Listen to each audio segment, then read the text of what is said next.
गर्मियों में पानी जो होता है वो अमृत के समान माना जाता है। मनुष्य तो पानी कैसे भी पी लेते हैं, मांग कर पी लेते हैं, या फिर हम 10 रुपए की बोतल भी खरीद के पी सकते हैं। लेकिन अगर पशु पक्षियों की बात करें, जो मूक पशु होते हैं या पक्षी होते हैं, वो पानी से उनको तड़पना पड़ता है। जाने कितने ही पशु पक्षी ऐसे हैं जो पानी से तड़प कर उनकी मृत्यु हो जाती है। लेकिन आज हमारे साथ डॉक्टर बीपी सिंह जी मौजूद हैं, जो एक अभियान चला रहे हैं जिसमें पशु पक्षियों के लिए पानी रखा जाएगा। सर, इस अभियान के तहत क्या होगा? मैम, जैसा कि आपने पहले कहा, बड़ी अच्छी बात कही, जल अमृत समान है। जल ही जीवन है और जल से ही हमारी उत्पत्ति हुई है। जल के बिना जीवन सोचा ही नहीं जा सकता। तो हम पूरे भारत ही नहीं, पूरे विश्व में लोगों से मांग करना चाहते हैं कि आसपास जो भी जीव जंतु, केवल पक्षी ही नहीं, पशु पक्षी या कोई भी व्यक्ति हो जो जिसको जो है पानी समय से न मिल रहा हो। आज देखिए, दुर्भाग्य है कि दक्षिण अफ्रीका का एक शहर है केप टाउन में सरकार ने खुद लोगों से अपील कर ली है कि हम उनको पानी नहीं दे सकते। तो मनुष्य के लिए पानी पीने का अभाव हो रहा है। तो हम चाहते हैं कि जीव जंतुओं के लिए, मनुष्य के लिए किसी को पानी पीने की दिक्कत ना हो। इसीलिए उचित जल प्रबंधन के संदर्भ में हम लोगों ने पूरे दिल्ली और दिल्ली के आसपास 500 जल पात्र रखना चाहते हैं, जिसमें पशु पक्षी और अपना प्यास बुझा सके, और उसको डेली हम लोग रिफिल करने का प्रयास करेंगे। और लोगों से गुजारिश करेंगे कि पूरे भारत में, भारत के सभी प्रदेश में, सभी जिले में जो हमारे एक्टिव कार्यकर्ता हैं और जो भी लोग हैं जो अच्छा काम करना चाहते हैं, क्योंकि परहित सरिस धर्म नहीं भाई। और दूसरी बात है कि हित अनहित पशु पक्षी जाना, पशु हो, पक्षी हो या व्यक्ति हो, हित और अनहित लोग जानते हैं। तो हम सबसे प्रयास करेंगे कि आप इस अभियान में जुड़ें और पशु पक्षियों के साथ साथ मानव कल्याण के लिए कुछ सोचें। सर, आपने भी बताया था प्रेस वार्ता करते हुए कि 10 दिन का अभियान होगा। 10 दिन में आप किन किन इलाकों में ये जो पात्र हैं वो रखेंगे? 10 दिन में मैम पूरे दिल्ली और दिल्ली के आसपास एनसीआर में हम लोग पूरे दिल्ली को कवर करने का प्रयास करेंगे। पहले जो 10 दिन में हमने 500 पात्र रखने हैं, उसके बाद उसको नियमित बढ़ाते जाना है।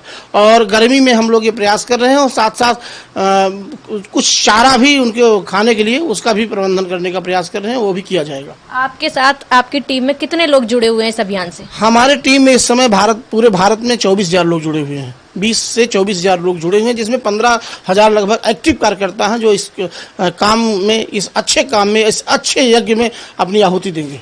सर, जो आप ये सामाजिक कार्य कर रहे हैं, पशु पक्षियों के लिए बहुत अच्छा काम कर रहे हैं, पुण्य का भी काम है, लेकिन आप इसमें जनता को कैसे जागरूक करेंगे? जहां जनता है वो एक तरफ बिल्कुल भी जागरूक नहीं है, पशु पक्षियों की मृत्यु हो जाती है पानी ना मिलने से, तो कैसे जागरूक करेंगे इस अभियान के तहत? देखिए, ईश्वर ने हमको मस्तिष्क दिया है और हमारे अंदर संवेदना दी है।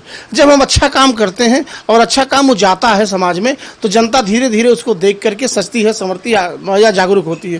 तो इंसान सबसे प्रबुद्ध प्राणी है, और जब हम अपनी बात लेकर के जाएंगे, अच्छे काम के लिए लेकर के जाएंगे, जब उनको एहसास कराएंगे कि जैसे भूख हमको लगती है, जैसे प्यास हमको लगती है, वैसे पशु पक्षियों की भी लगती है, तो निश्चित रूप से लोग हमारे साथ आएंगे और हमारा कारवा बढ़ता जाएगा। दिल्ली के बाद ये अभियान आगे तक भी जाएगा? अभी आप दिल्ली में 500 कटोरे रखेंगे, उसके बाद कहीं और का भी सोचा है? मैम, दिल्ली में हमारी टीम जो है काम करे, पूरे भारत के हर प्रदेश में, हर जिले में हमारे कार्यकर्ता हैं। हम अभियान की शुरुआत यहाँ से कर रहे हैं, उसके बाद इसको पूरे भारत में काम करेंगे।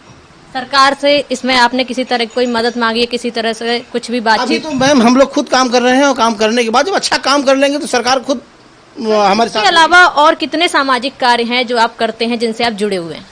शिक्षा के क्षेत्र में हम लोग काम कर रहे हैं, पर्यावरण के क्षेत्र में काम कर रहे हैं, मानवाधिकार संरक्षण के क्षेत्र में काम कर रहे हैं, एंटी करप्शन के क्षेत्र में काम कर रहे हैं, और बड़ा पूरे भारत में लोगों का बहुत अच्छा सहयोग मिल रहा है। और हम लोग धीरे धीरे चाह रहे हैं कि भारत को भ्रष्टाचार मुक्त बनाएं, भारत को शिक्षा के क्षेत्र में हम लोग अच्छा योगदान दें, और पर्यावरण संरक्षण के लिए हम लोग विशेष काम करें। और धीरे धीरे हम लोग आगे बढ़ रहे हैं, उन्नति की अवस्था में है, उन्नति की तरफ जा रहे हैं। सर, आपने जो अभियान चलाया है, इसके तहत आप जनता को क्या मैसेज देना चाहेंगे जिससे जनता जागरूक हो जाए? जनता को ये मैसेज देना चाहेंगे कि हम अपने ही लिए न सोचें, हम पर जो आश्रित जीव जंतु हैं उनके लिए भी सोचें।